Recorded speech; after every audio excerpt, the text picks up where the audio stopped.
Bab 1991. Bersikap angkuh. 1. Mereka yang mengakhiri hidupnya tidak ragu sedikit pun. Tango Tuoba menyadari bahwa lokasi ini dapat ditemukan oleh lawan, maka kekuatan lawan tidak dapat dia hadapi. Maka satu-satunya pilihan adalah kematian. Jika dia tidak meninggal, Mileye akan terancam oleh lawan dan dia mungkin akan dipermalukan. Lu Jing terkejut saat melihat sosok wanita yang berani. Ketika berbicara, dia dengan lembut menekan tangan kanannya.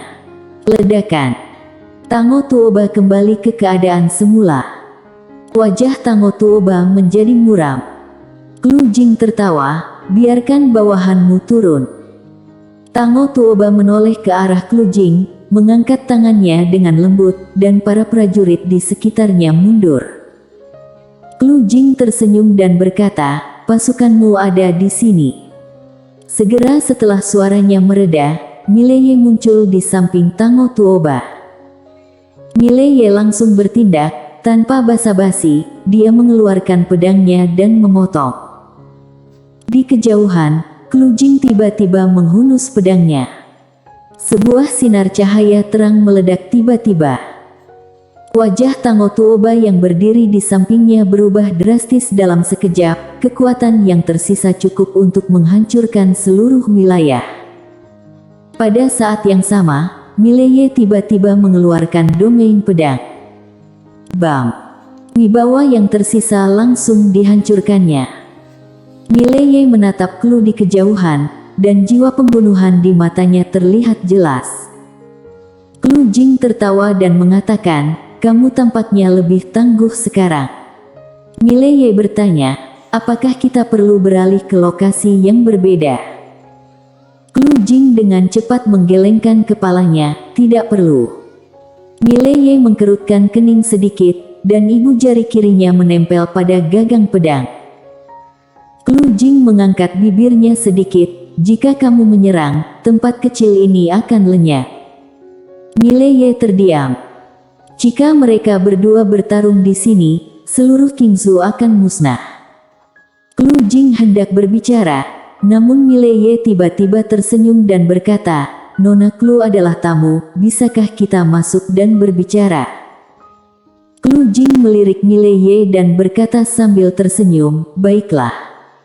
Sesampainya di aula yang luas, Mileye dan Lu Jing duduk berhadapan sementara Tango Tuoba dengan ramah menuangkan teh untuk mereka.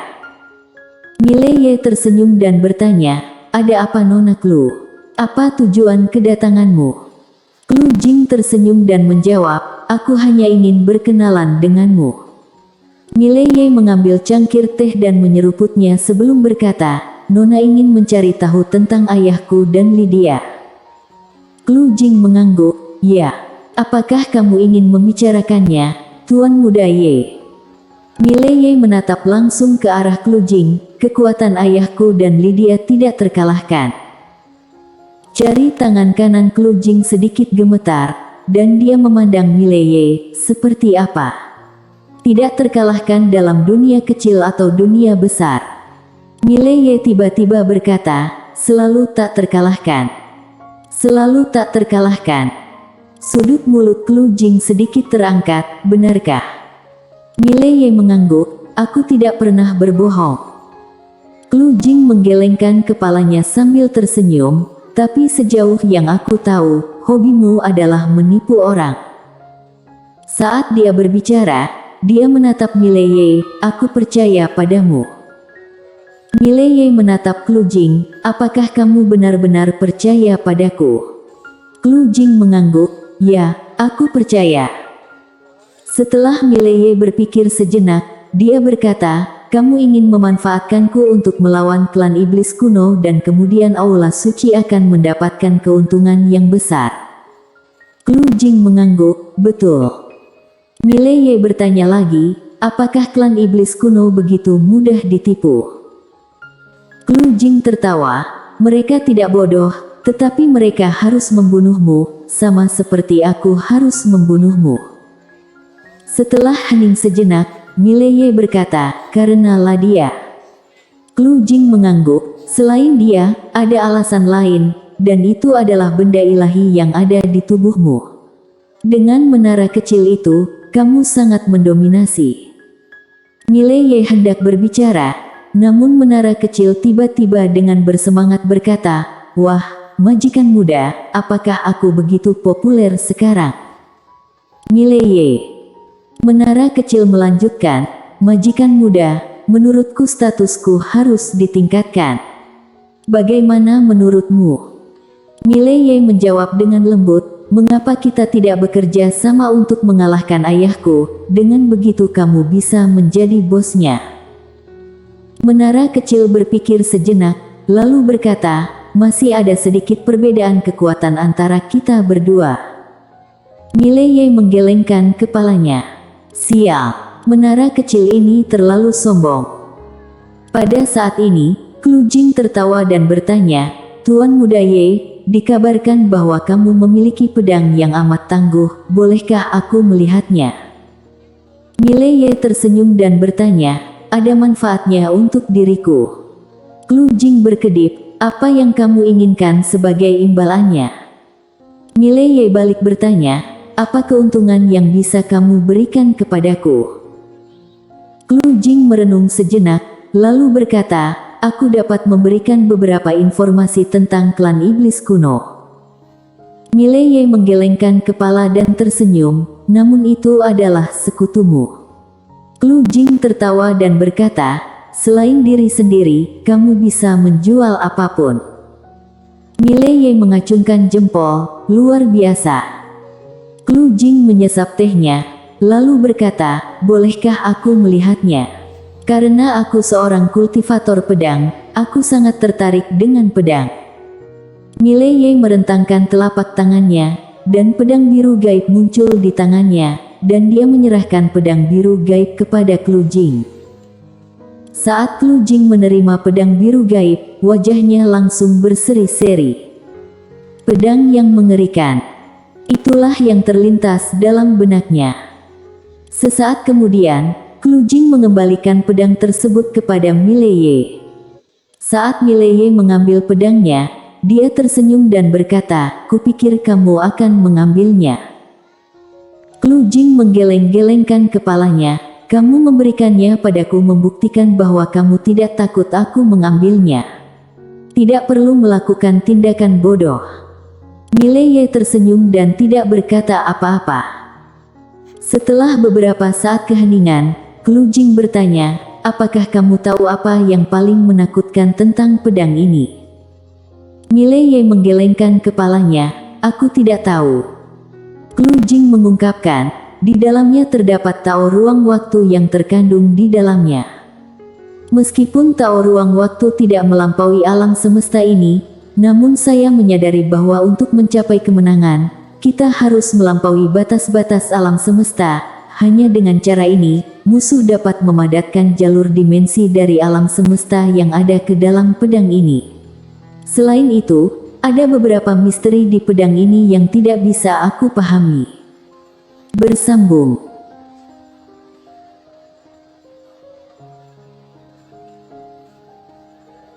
Bab 1992.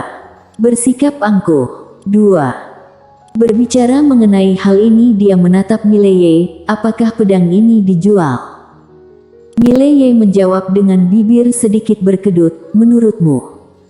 Klu Jing menggelengkan kepala sambil tersenyum, "Tampaknya kamu tidak berniat menjualnya." Mileye berkata, "Nona Klu, aku tidak ingin menjadi musuh denganmu." Klu Jing berkata, "Kalau begitu jangan bantulah dia. Jika kamu tidak membantunya, aku berjanji padamu bahwa aku tidak akan pernah menjadi musuhmu." Aku mengatakan ini dengan tulus hati. Mileye tersenyum dan berkata, "Bisakah kamu berteman dengan Ladia?"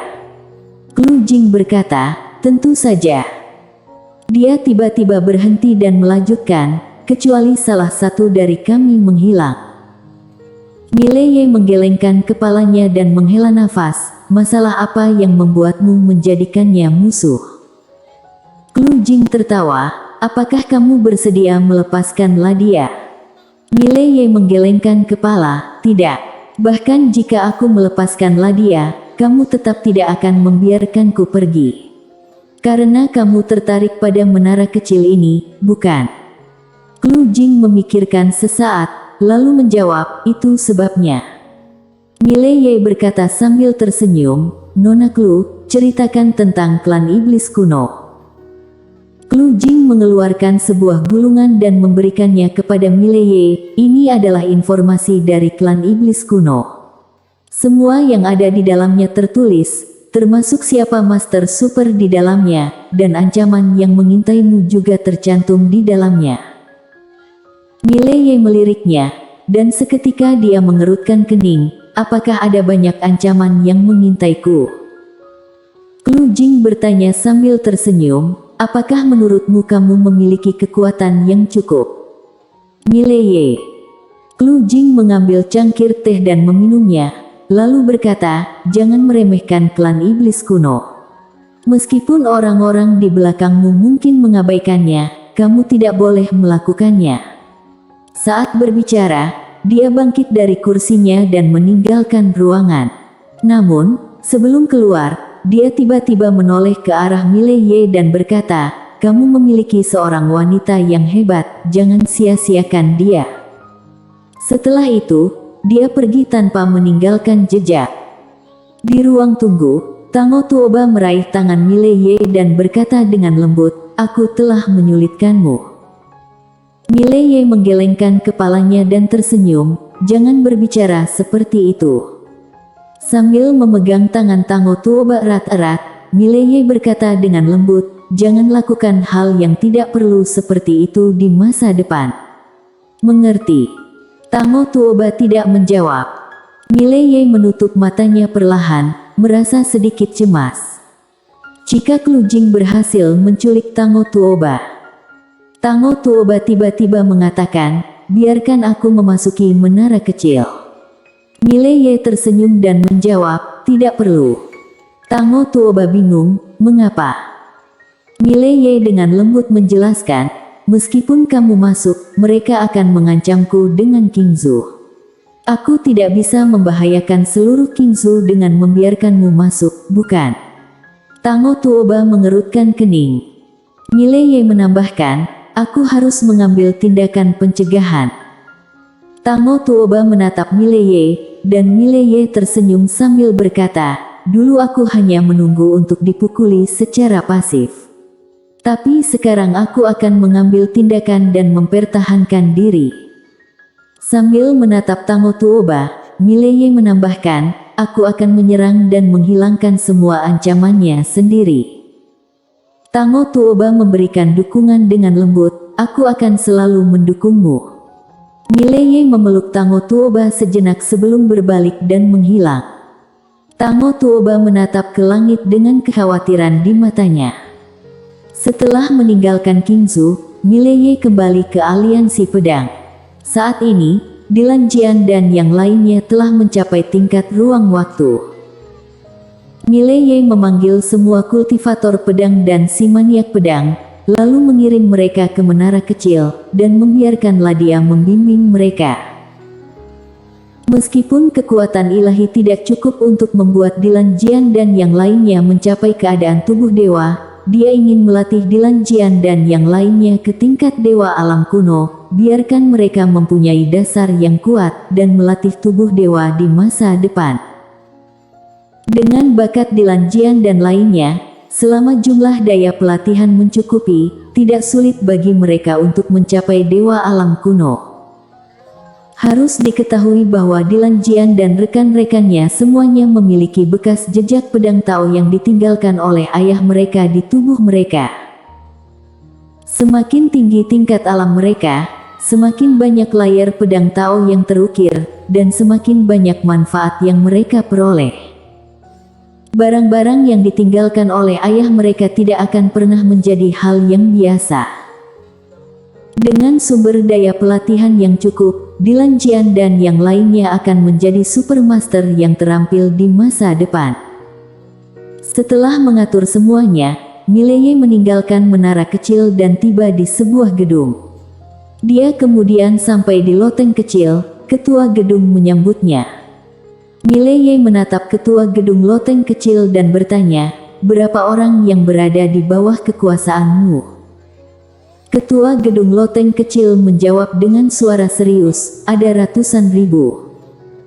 Mendengar ini, Mileye mengernyitkan kening dan bertanya, ratusan ribu. Ketua gedung loteng kecil mengangguk sebagai jawabannya. Mileye berpikir sejenak, lalu merentangkan telapak tangannya, dan sebuah gulungan muncul di depan ketua gedung loteng kecil. Ini adalah cara mengolah tubuh dewa. Kamu bisa berlatih terlebih dahulu, aku akan mencari kekuatan ilahi, dan membantumu mencapai tubuh ilahi.